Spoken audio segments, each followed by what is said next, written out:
Welcome to Chris's Kitchen. I'm going to share with you today the absolute best recipe you will ever have in your entire life. It's called mango curry chicken, and I'm pretty sure it's a westernized take on Indian cuisine. But I tried for the longest time to track down the recipe, and I finally got it. Nailed it. My wife, who is a cynic, bitter cynic, she gave me the thumbs up. So without further ado, we're gonna rush through this. Walk you through my ingredients. Shh! Go away, cat. Go. Okay, so we got over here base gravy. This is what Indian restaurants use when they want to pump out Indian food fast and easy. This is basically a blend of onions, peppers, Indian spices. What else is in here? Tomato paste. Some good stuff. It's just you make a big batch of this and you just kind of add it to your curries to basically thin up the curry and make a juice, make a sauce. This is ginger garlic paste with mustard seeds, with black sesame seeds, with curry leaves.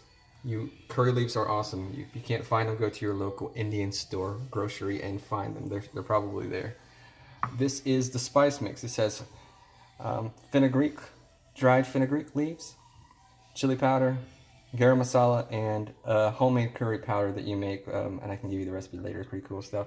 This is pre-made chicken with cilantro and let's see if I can find them in there. Hot chilies. This is pre-cooked chicken. It's basically boiled or simmered in kind of a light turmeric broth, and then it's rolled in a homemade sauce that kind of keeps it fresh in the fridge for ease of use, and it keeps its tenderness. It doesn't get that after morning dog taste, if you know what I mean. This is coconut milk, approximately 100 milliliters, whatever you call it. This is 4 tablespoons of mango puree. This is also in the Asian market or the Indian market. And finally, there's some chaat masala, which is the powdery stuff you see. That's basically, it's used on Indian street food. It's kind of stinky and salty, but there's some cilantro. That's for the garnish. And this is the mango. This is an unripe mango. It's kind of hard. You can hear the crunch. So here we go. First step, get the oil heated up, medium high. You don't want it popping, but just go ahead and resolve to have a dirty stove. Your stove is going to be poppy and oily by the end of this. Basically, you want to get it where the oil is able to move. This is actually coconut oil. I don't know if you're supposed to use this, but this is what I use.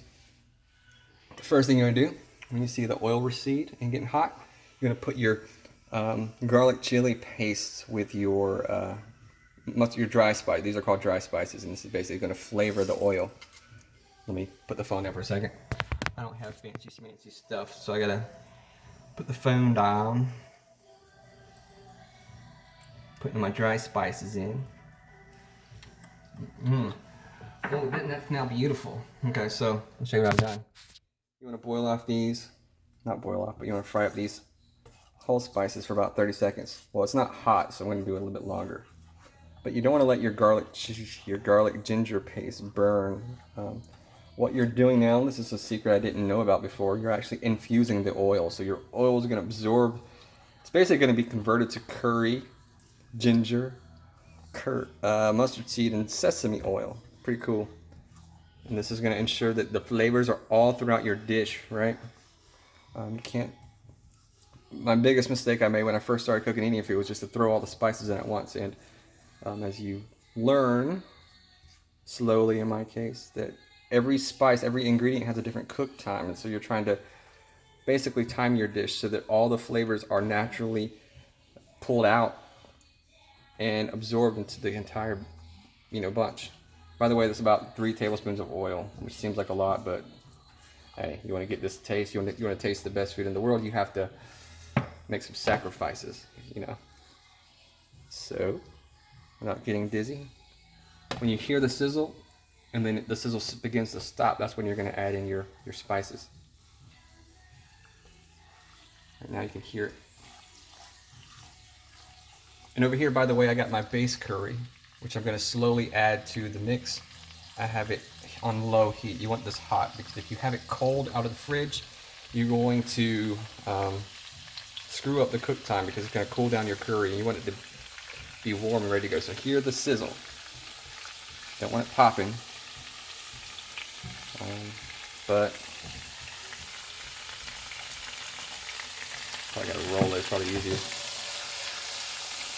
My oil just smells fabulous. It smells like if you've never smelled a real curry leaf, I advise you to go out and do so, because it's a lot different than curry powder, which in some of its Western forms has no actual curry in it, which is weird, huh? Okay, so that's been about 30 seconds. So I'm gonna pour my dry mix into the put my bowl over there, and I'm just gonna stir this up.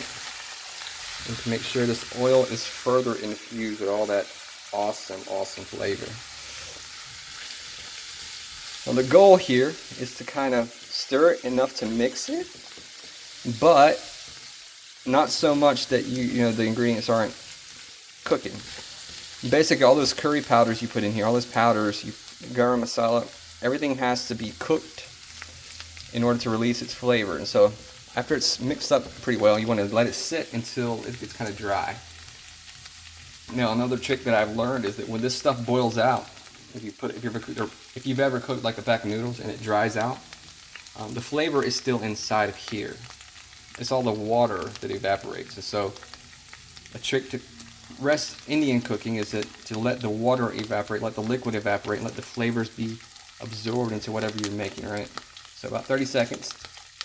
And then we're going to add some base curry.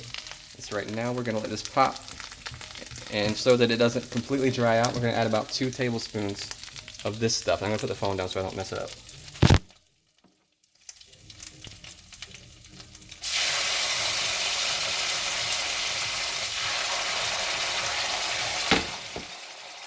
Okay, so that stuff's been added, see? And this, of course, has a higher water content than the rest of the stuff so far, so it's gonna make it racket. It's gonna make it racket, of course. You can turn the heat down. It's not important, although some would disagree, to cook Indian super hot. We don't want it popping in our face, right, and losing all the stuff. But like I was saying, as the liquid evaporates, this is going to, all the flavor is condensed in here. And another trick to cooking Indian food, or any food actually, is to let it kind of not burn, but kind of adhere to the bottom of the pan. So you don't want to stir it too much. And then when that happens, then you want to scrape it off and it reconstitute the juice with the flavor. See, it's kind of hard, kind of coagulating. Cool stuff, right? Let this cook for about 30 seconds. Got that flavor.